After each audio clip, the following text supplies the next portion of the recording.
আল্লাহর জান্নাতে যদি যেতে চাই, আল্লাহ বলেন ফাদখুলি ফি ইবাদি, ও আমার গোলামেরা আমার ইবাদতের ভিতরে দাখিল হয়ে যাও।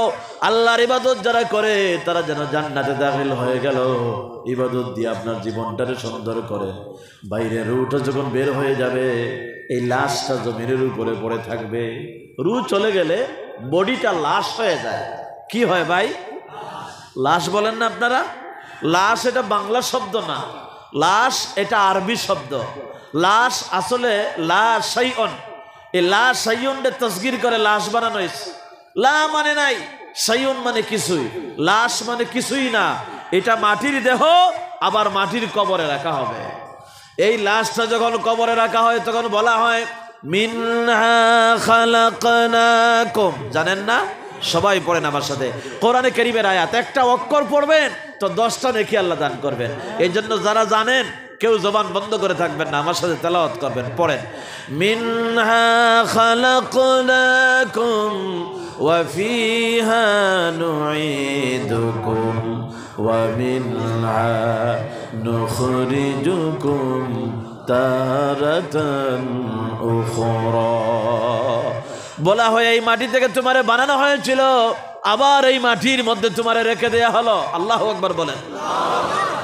আমাদেরকে বানানো হয়েছে মাটি দিয়ে, এই লাশটা আল্লাহ মাটি দিয়ে বানিয়েছেন। শরীরটার জন্য যত খাবার আমরা খাই প্রত্যেক দিন, প্রায় খাবার কিন্তু মাটি থেকে উৎপন্ন হয়।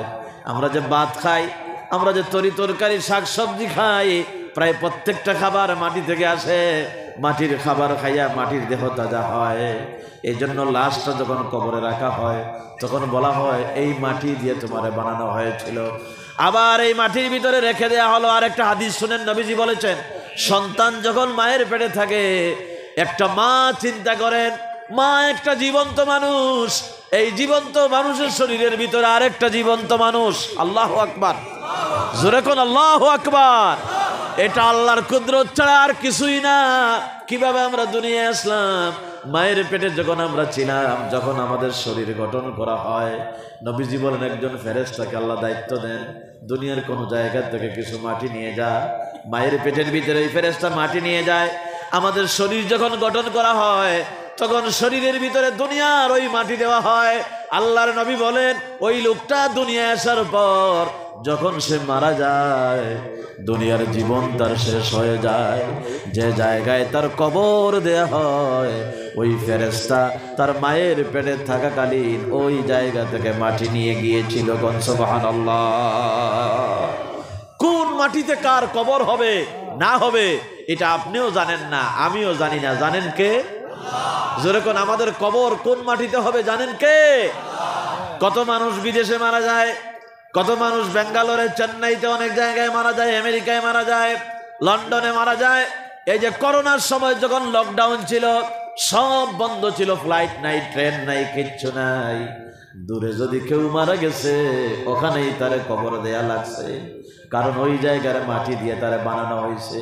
আমাদের মা বোনদের কথা চিন্তা করেন, যে বাপে তারে বড় করলো, যে মেয়েটা বড় হলো, বড় হওয়ার পরে বাপে যখন বিয়ে দিল, স্বামীর ঘরে গেল লাল শাড়ি পরে, আবার যখন মারা গেল, মারা যাওয়ার পর কবরটা তার বাপের বাড়ি হয় না, ওই যেখানে চলে গেছে ওখানেই তার কবর হয়ে যায়। এই জন্য মা লাশটা মাটি দিয়ে যখন ডাকা হয় তখন বলা হয় এই মাটি দিয়া, মিনহা মানে এই মাটি দিয়ে তোমারে বানানো হয়েছিল, আবার এই মাটির ভিতরে তোমারে রেখে দেয়া হলো, আবার এই কবরের মাটি থেকে আমাদেরকে জিন্দা করবেন কে? এটা আল্লাহর পক্ষে সম্ভব না অসম্ভব? অনেকে পরকাল অস্বীকার করে, কয় আখিরাত বলতে কিচ্ছু নাই, নাস্তিক অনেক আছে দুনিয়ায়। তারা বলে যে আমরা তো মাটি হয়ে যাব, আমাদেরকে আর কে পাবে? আল্লাহ বলেন কাইফা তাকফুরুনা বিল্লাহ, কেমনে তোমরা আমি আল্লাহরে অস্বীকার করো? তোমরা তো কিছুই ছিলে না, আমাদের নাম ছিল না, আমাদের কোনো অস্তিত্ব ছিল না। আল্লাহ রাব্বুল আলামিন সবেগে নির্গত এক ফোঁটা নাপাক পানিকে জমাট বাঁধা রক্ত করলেন, মায়ের পেটের ভিতরে গোশতের টুকরা করলেন, বডি স্ট্রাকচার আল্লাহ দিলেন বিনা অস্তিত্ব থেকে। যে আল্লাহ তাআলা আমাদেরকে অস্তিত্ব দান করেছেন, সেই আল্লাহ অবশ্যই আমাদেরকে আবার কবর থেকে জিন্দা করতে পারবেন। কন্যা সুবহানাল্লাহ।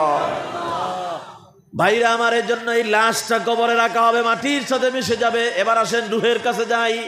রূহ আর দেহ মিলে মানুষ। রূহ যদি চলে যায় এটা মাটি হয়ে যাবে, আবার মাটির কবরে রেখে দেয়া হবে। এই জন্য আপনারা বলেন তো, শরীরের দাম বেশি না রূহের দাম বেশি? বলেন, আপনারা ঘুমাই গেছেন কেন নাকি? রূহের দাম বেশি। রূহ যদি থাকে শরীরের দাম আছে, শরীর কাজ করে, চলাফেরা করতে পারে, কথা বলতে পারে, চোখ দেখতে পারে। আর রূহ যদি চলে যায় তাহলে শরীরের কোনো দাম নাই। এই জন্য শুধু শরীরের খাবার দিলে হবে না, বলেন তো রূহের খাবারও দেওয়ার দরকার আছে না নাই? রূহের খাবার কি দিবেন? রূহ তো গরুর গোশত খায় না, রূহ তো কোনো ফল ফলাদি খাবে না, আপেল খাবে না, আঙ্গুর খাবে না, কমলা লেবু খাবে না। রূহ খাবে কি? রূহকে আল্লাহ মাটি দিয়ে বানান নাই, এই জন্য রূহের খাবারও মাটি থেকে আসে না। আলমে আর ওয়াহ থেকে আল্লাহ রাব্বুল আলামিন রূহকে দান করেছেন। এজন্য রূহের খাবারও আমার আল্লাহ উপর থেকে নাজিল করেছেন। রূহের একটা খাবারের নাম হলো আল্লাহর কালাম কোরআনে কারীম। ওয়াইজা তুলিয়াত আলাইহিম আয়াতুহু যাদাতহুম ঈমানা। আল্লাহ বলেন কোরআনের আয়াত তেলাওয়াত করলে ঈমান বাড়ে। কোরআন শরীফ পড়লে ঈমান বাড়ে না কমে? জোরে কোন, বাড়ে না কমে? কোরআন এটা হলো রূহের খাবার। আল্লাহর জিকির, আল্লাহর ওলিরা, এই যে রায়পুরি রহমতুল্লাহ আলাইহি, তারপরে এই যে আপনারা জিকির করলেন, যে আজকারগুলো আমাদেরকে শিখাইয়া দেন, যে সবক আমাদেরকে দেন, এগুলা হচ্ছে রূহের খোরাক। এগুলা দিয়ে যেন আমরা আমাদের জীবনকে সাজাতে পারি, আল্লাহ যেন তৌফিক দান করেন। বলেন আমিন। রূহের খাবারের একটা খাবার হলো কোরআন। এই কোরআন যদি আপনি পড়েন আপনার ঈমান বেড়ে যাবে, আপনার ঈমান বৃদ্ধি পাবে। এই কোরআন যদি আপনি তেলাওয়াত করেন, এটা রূহের খাবার বলা হয়েছে। কবরে যাওয়ার পর আপনি যখন জাগ্রত হবেন, আপনি দেখবেন আপনার মাথার কাছে দাঁড়াইয়া কে যেন আপনারে পাহারা দেয়। আপনি তারে জিজ্ঞেস করবেন, তুমি কে? তোমার কি পরিচয়? আমার বন্ধু বান্ধব, আত্মীয় স্বজন, স্ত্রী পুত্র, কত মানুষের জন্য দুনিয়ায় কত কিছু করলাম, কেউ কবরে আমার সাথী হলো না। তুমি কে? তোমার কি পরিচয়? আমার কবরে তুমি আমারে পাহারা দাও। তুমি কে গো? তোমার পরিচয় বলো। এবার আল্লাহর কালাম কোরআনে কারীম জবান খুলবে আর বলবে, আল্লাহর গোলাম, আল্লাহর বান্দি, তুমি ভয় পাইও না, আমি হচ্ছি আল্লাহর কালাম কোরআনে কারীম। আমারে তুমি দিনে আর রাতে যে তেলাওয়াত করতে, আল্লাহ তাআলা আমারে পাহারাদার বানায়া দিয়েছেন। যতক্ষণ পর্যন্ত আল্লাহর জান্নাতে না যাবে আমি কোরআনে কারীম, ততক্ষণ পর্যন্ত তোমার সাথে আছি। কোরআন পড়বো তো ভাই আমরা ইনশাআল্লাহ? সবাই বলেন কোরআন তেলাওয়াত করতে পারবো তো ইনশাআল্লাহ? আল্লাহ তোমার কালাম আফদালুল ইবাদাতি তিলাওয়াতিল কোরআন। নবীজি বলেছেন ইবাদতের ভিতরে শ্রেষ্ঠ একটা ইবাদতের নাম হচ্ছে কোরআনে কারীমের তেলাওয়াত। কোরআন তেলাওয়াত দিয়া আপনার ঈমান বাড়া, এটা রূহের খোরাক। কোরআন তেলাওয়াত করেন, কবরে এটা বাতি হয়ে যাবে। ইকরাউল কোরআন ফাইন্নাহু ইয়াতি ইয়াউমাল কিয়ামাতি শাফিআন লিআসহাবিহি, এটা সুপারিশকারী হয়ে যাবে। আপনি বলবেন, হুজুর আমরা তো হুজুরদের মতো, আলেম ওলামাদের মতো আমরা তো কোরআন শরীফ পড়তে পারি না, আমরা হুজুর নিয়ে যদি খতম করাই তাহলে কি হবে? আমি বলবো আপনি চেষ্টা করেন যদ্দূর পারেন।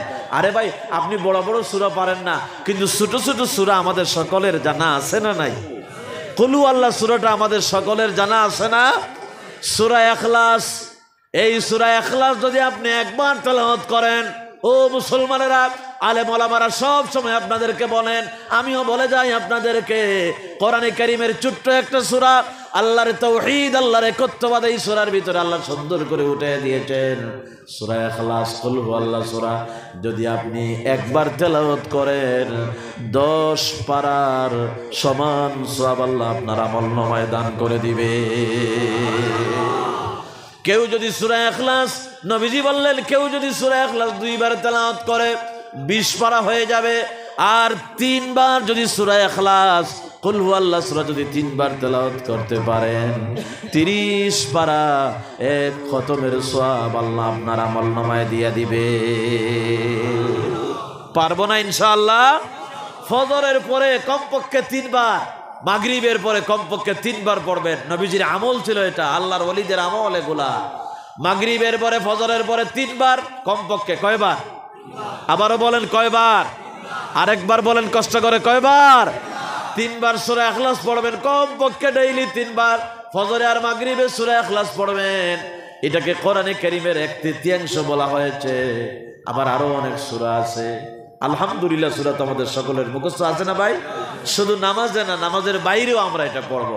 কেউ যদি সূরা ফাতিহা পড়ে, সূরা ফাতিহা একবার যদি কেউ তেলাওয়াত করে, মাত্র 7টা আয়াত, আল্লাহর নবী বলেন সূরা ফাতিহা হলো নিসফুল কোরআন। 15 পারা তেলাওয়াত করলে যে সওয়াব পাওয়া যায়, সূরা ফাতিহা আলহামদুলিল্লাহ সূরা একবার তেলাওয়াত করলে 15 পারার সমান সব আল্লাহ আমলনামায় দিয়ে দিবে। সহজ না কঠিন? জোরে কোন সহজ না কঠিন? আল্লাহ বলেছেন ফাকরাউ মা তায়াসসারা মিনাল কোরআন। কোরআনের যেখান থেকে তোমার কাছে সহজ মনে হয় ওইখান থেকে তেলাওয়াত করো। সূরা নসর পড়বেন, সূরা কাফিরুন পড়বেন, কুল ইয়া আইয়ুহাল কাফিরুন ইযা জাআ নাসরুল্লাহি ওয়াল ফাত। এই সূরা পড়বেন, কোরআনের 4 ভাগের 1 ভাগ হয়ে যাবে। ইযা জুলজিলাতিল আরদু জিলজালাহা, এটা পড়বেন, কোরআনে কারীমের অর্ধেক হয়ে যাবে। জোরে কোন সুবহানাল্লাহ, সুবহানাল্লাহ। হাদিসে এই ফজিলতগুলো আসছে, আমরা যেন বেশি বেশি করে কোরআন শরীফ পড়তে পারি। আল্লাহ তৌফিক দান করো, সবাই বলেন আমিন। আমার ভাইয়েরা আয়াতুল কুরসি পড়বেন, আল্লাহু লা ইলাহা ইল্লা হুয়াল হাইয়ুল কাইয়্যুম। এটা কোরআন শরীফের সবচাইতে শ্রেষ্ঠ আয়াত, আয়াতুল কুরসি। আবার সূরা মুলক যদি আপনি রাতের বেলা পড়েন, সূরা মুলক 29 পারা, যেই সূরা দিয়ে শুরু হয়েছে, 30টা আয়াত মাত্র এই সূরার ভিতরে। নবীজি বলেন কেউ যদি সূরা মুলক রাতের বেলা ঘুমাবার আগে পড়ে, ঘুমানোর আগে একবার যদি আপনি সূরা মুলক পড়েন, মাত্র 30টা আয়াত যদি পড়ে ঘুমাতে পারেন, আল্লাহর নবী বলেন সূরা মুলক কবরে যাওয়ার পর ঝগড়া করবে আল্লাহর সাথে, আল্লাহ তোমার বান্দা, তোমার বান্দি রাতের বেলা আমি সূরা মুলকে তেলাওয়াত করেছে, আল্লাহ তোমার বান্দা বান্দিরে কবরে আযাব দিও না। আমার আল্লাহর নবী বলেন আল্লাহ রাব্বুল আলামিন সূরা মুলকের কথা আল্লাহ শুনবেন, সূরা মুলকের সুপারিশ কবুল করে কবরের আযাব আল্লাহ মাফ করে দিবে। কোরআন, কোরআন আল্লাহর কালাম, রুহের খোরাক, রুহের খাবার, মুসলমানদের জন্য সবচাইতে বড় নিয়ামত আল্লাহর পক্ষ থেকে কোরআনে কারীম। আমরা যেন কোরআন শরীফ বেশি বেশি করে পড়তে পারি, আল্লাহ তৌফিক দিও, সবাই বলেন আমিন। আমাদের সন্তানদেরকে আমরা সবার আগে কোরআন পড়াবো, চেষ্টা করব তো ইনশাআল্লাহ। ভাই মক্তব আছে না আপনাদের এলাকায়? সকালবেলা আগে মক্তবে দেন। আপনার ছেলে ডাক্তার হোক অসুবিধা নাই, ইঞ্জিনিয়ার হোক অসুবিধা নাই, বড় অফিসার বানান অসুবিধা নাই, বিদেশে পাঠান চাকরি করান অসুবিধা নাই, কিন্তু মুসলমান হিসাবে বাবার আর মায়ের প্রথম দায়িত্ব হলো আল্লাহর কালাম কোরআনের সাথে তার পরিচয় করাইয়া দেওয়া। কোরআন পড়াইতে হবে সবার আগে, ABCD আগে না, অন্য ভাষা আগে নয়, আগে তারা কোরআন শিখাবেন, কোরআন পড়াবেন। যদি কোরআন পড়ান তাহলে এই সন্তান আপনার জন্য দোয়া করবে। কোন দোয়া করবে? আল্লাহ কোরআনে কারীমে দোয়া শিখিয়ে দিয়েছেন, পড়েন আমার সাথে। রব্বিরহামহুমা কামা রাব্বায়ানি সগীরা। সবাই পড়েন, আবারও পড়েন। রব্বিরহামহুমা কামা রাব্বায়ানি সগীরা। যেই সন্তানকে আপনি কোরআন শিখিয়েছিলেন, ওই সন্তান আল্লাহর দরবারে যখন এই দোয়াটা করবে, আল্লাহর নবী বলেন সন্তান যখন চোখের পানির ফোঁটাটা ছেড়ে দেবে, এই চোখের পানির ফোঁটাটা নাকে ঢোকায় আসার আগে আগে আল্লাহ রাব্বুল আলামিন তার মা বাপের জিন্দেগীর সমস্ত গুনাহ খাতা মাফ করে দিবে।